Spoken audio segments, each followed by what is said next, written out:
Bonne et heureuse année 2024 à toutes et à tous, mesdames et messieurs. Merci de faire confiance au journal de la ville et tout de suite les sommaires. Publication des résultats provisoires des députés nationaux et provinciaux et l'organisation des élections des sénateurs et gouverneurs reportées, annonce la Commission électorale nationale indépendante CENI dans un communiqué de presse publié ce 2 janvier 2024.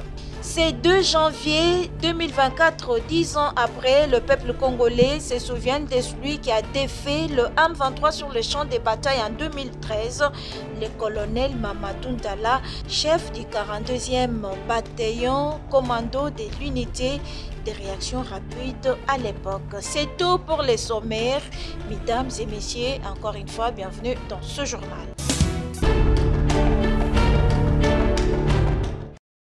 Le candidat numéro 20 à l'élection présidentielle de 2023, Félix Antoine Tshisekedi Tshilombo, est sorti premier avec 73,34%.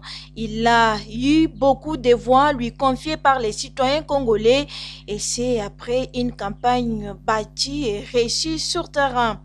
Publication des résultats provisoires par la Commission électorale nationale indépendante CENI, c'est dimanche 31 décembre 2023 à Kinshasa au Centre Vérité. Est élu à titre provisoire le candidat numéro 20, M. Félix Antoine Tshisekedi Tshilombo. Une victoire saluée par la population qui s'attendait déjà à cette élection. Nous sommes contents et on va lui donner la chance pour que notre pays soit développé.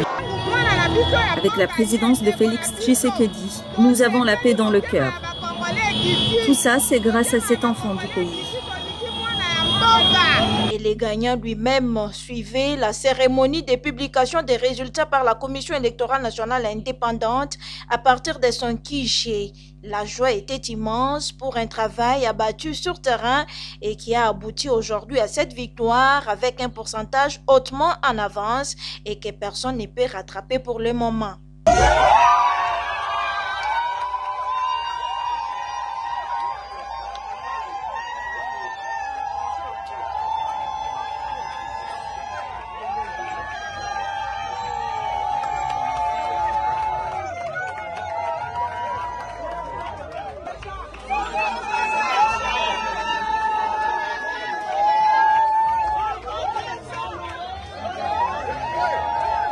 Prenons la parole. Félix Antoine Tshisekedi Tshilombo, vainqueur du jour, s'est exprimé en ces termes. Mes très chers compatriotes, ce 20 décembre 2023 a consacré envers et contre tout, sauf votre patriotisme, votre détermination et votre foi en le devenir de notre nation, le rendez-vous de la réaffirmation de notre identité et de notre fierté d'appartenir à ce beau pays, la République démocratique du Congo. Vous vous êtes mobilisés comme un seul homme pour ces élections. Ceci dans le but de porter à la maturité et de consolider notre jeune démocratie autant que pour préserver notre unité nationale et défendre l'intégrité de notre mère patrie. Juste après, le président de la République s'est dirigé vers Kitambo Magasin où il était obligé de faire les pieds par la population venue en masse pour célébrer la victoire de celui qu'il s'appelle Fachi Béton.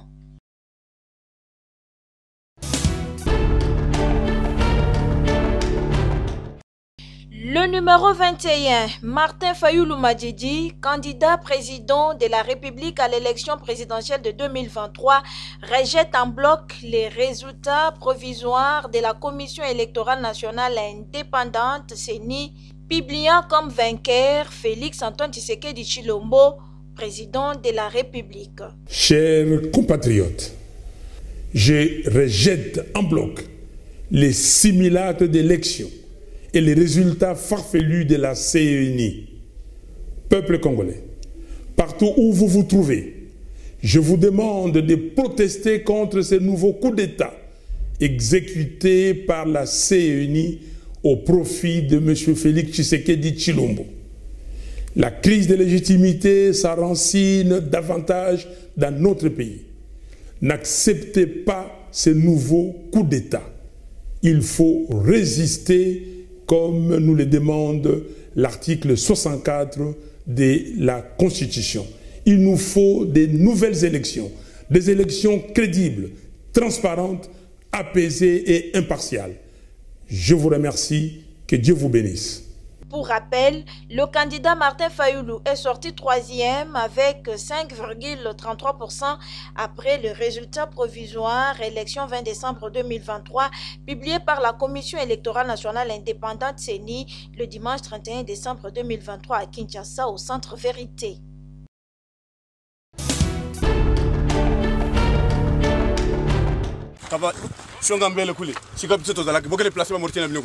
Dès janvier 2014, dès janvier 2024, cela fait 10 ans jour pour jour depuis que mourait le colonel Mamadou Ndala, décédé par embuscade. Le chef du 42e bataillon commando de l'unité des réactions rapides à cette époque n'avait qu'une mission en tête, en finir avec les groupes armés rebelles dans la partie est de la République démocratique du Congo. Arrivé à Beni à l'époque pour combattre les rebelles ADF et ainsi mettre fin aux tueries des civils, ces derniers ont placé une embuscade contre cet officier et qui a perdu la vie sans accomplir sa mission de restaurer la paix dans cette région sous insécurité.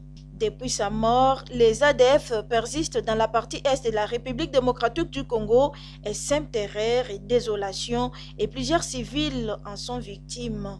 C'est sous sa direction que les forces armées de la République démocratique du Congo ont défait le M23 en 2013 sur le champ d'honneur. Plusieurs Congolais ont décelé en Mamadou Ndala le sens du patriotisme qu'il n'a cessé de démontrer, sa détermination à servir la patrie et à maintenir la paix dans ces pays tant convoités pour ses richesses du sous-sol. C'est depuis plus de 30 ans que la partie est de la République démocratique du Congo est attaquée par les forces extérieures. Plusieurs opérations ont été menées pour combattre ces fléaux.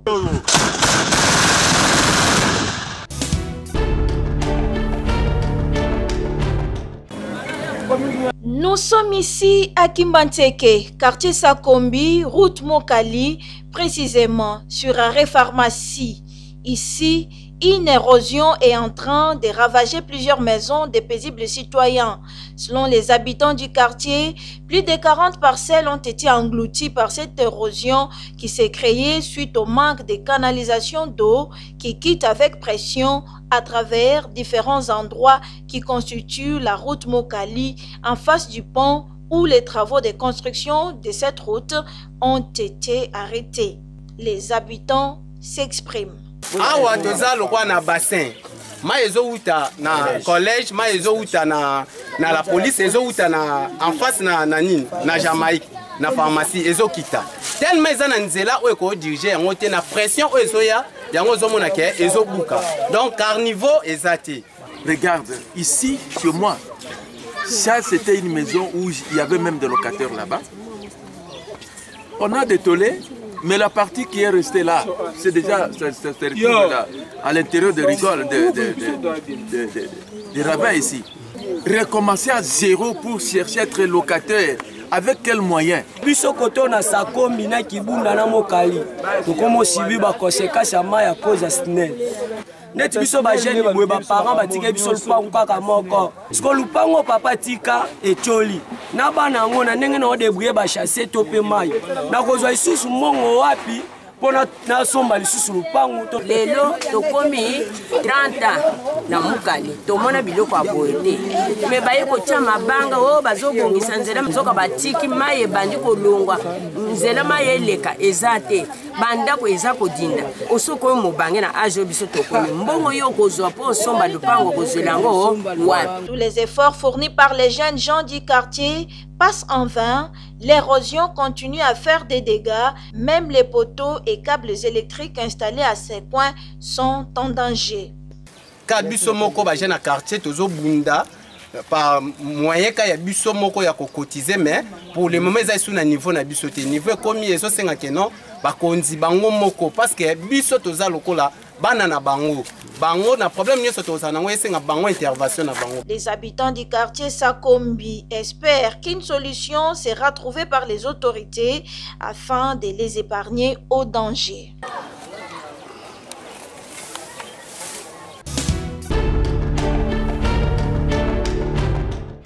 Le journal de la ville, le premier magazine de la formation provinciale.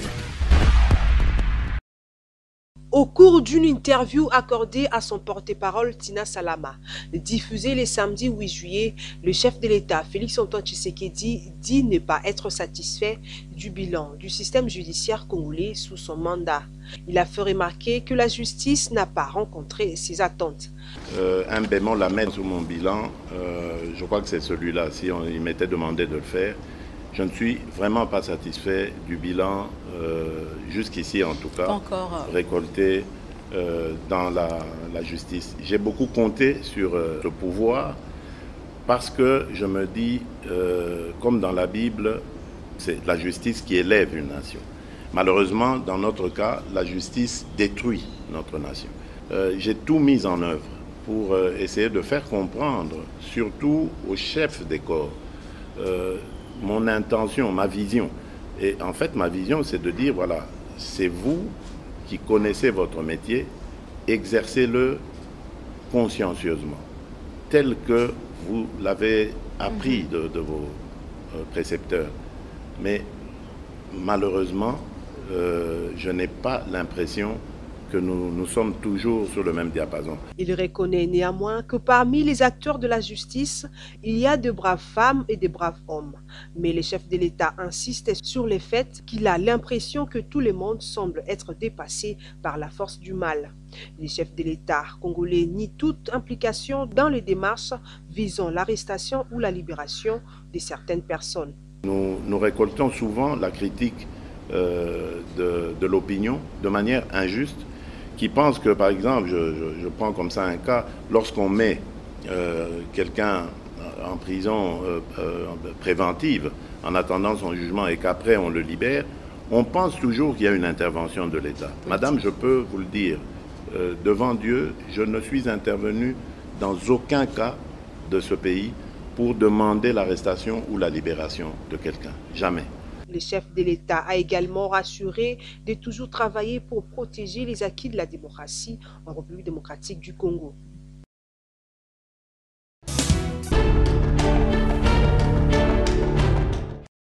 Phénomène kidnapping à Kinshasa. La police n'a jamais identifié le cas de trafic d'organes tel que les réseaux sociaux en ont parlé. C'est la réaction du ministre de la Communication, porte-parole du gouvernement, Patrick Mouyaya Katembwe, au cours d'un briefing hebdomadaire ce mardi 4 juillet 2023. Ici, le message, c'est de demander aux Congolais, partout où ils se trouvent, particulièrement aux Kinois, de ne pas céder aux rumeurs et de ne pas croire à tout ce qui est dit. Je vous ai donné la démonstration tout à l'heure que lorsqu'on dit qu'il y a trafic d'organes, pour arriver à faire un trafic d'organes, ça signifie que vous devez disposer d'un matériel de chirurgie. Ça veut dire que lorsqu'on vous attrape, vous, c'est un exemple, on doit être en mesure de faire une opération sur vous pour vous retirer un organe. On doit être en mesure d'avoir un frigo ou un matériel de refroidissement approprié pour conserver l'organe qu'on aura préalablement pris chez vous. Et donc, vous voyez que ça nécessite une mécanique particulière et je ne pense pas que les conditions sont réunies pour avoir en masse des choses de ce genre. Et donc, ça, par exemple, il ne faut pas y croire. Deuxièmement, sur le cas des kidnappings, c'est vrai. Il y a les phénomènes qui a été observé, notamment on parle des gens qui opèrent avec des véhicules catch, mais la police, il travaille, on a identifié des réseaux, on en a présenté certains, et d'ailleurs, certains, il semble que c'est des visages qui sont connus, de gens qui se présentent comme parfois des influenceurs ou des influenceuses, des visages connus, qui ont été attrapés et qui seront jugés. Face à la presse, le porte-parole du gouvernement a loué les débuts dans quelques semaines de la délivrance des cartes d'identité à tous les Congolais qui, depuis 1984, n'ont jamais obtenu ces documents. Mais grâce à la volonté manifeste du chef de l'État, Félix-Antoine Tshisekedi Tshilombo, c'est devenu possible. Depuis 1984, dans ce pays, il n'y a pas de carte d'identité. Et vous avez suivi, par exemple, à la 94e réunion du Conseil de ministres, le Premier ministre a rappelé ou informé que les dispositions ont été prises pour qu'au 30 juin, nous puissions commencer les processus de délivrance de la carte d'identité. Lorsque ces processus ont commencé, beaucoup étaient dubitatifs au regard de l'ampleur du sujet. Ça concerne 44 millions de personnes. Et donc, après la mutualisation, il y a eu ces protocoles d'accord qui avaient été signés sous les auspices du Premier ministre entre l'ONIP et la CENI. Et les données seront versées à l'ONIP. Et maintenant, on va commencer les processus laborieux d'octroi de cartes dans les mois qui, en tout cas dans les semaines qui viennent. Signalons que plusieurs autres actualités importantes sur le pays étaient évoquées dans cette face-à-face avec la presse.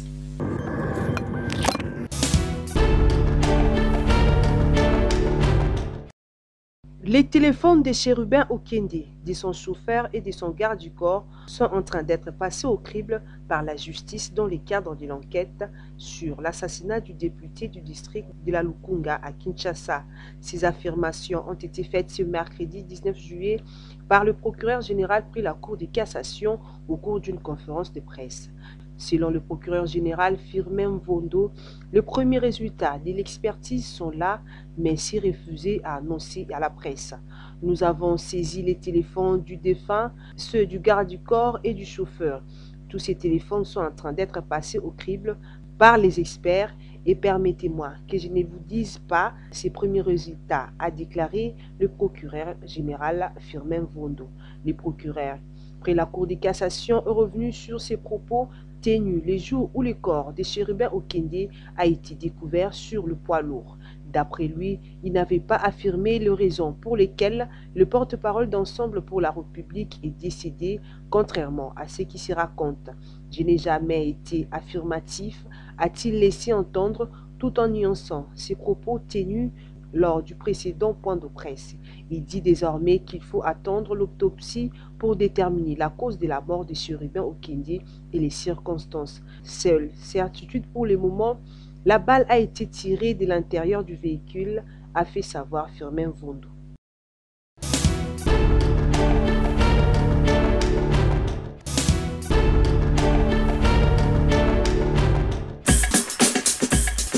Nous sommes arrivés à la fin de ce journal de la ville, mesdames et messieurs.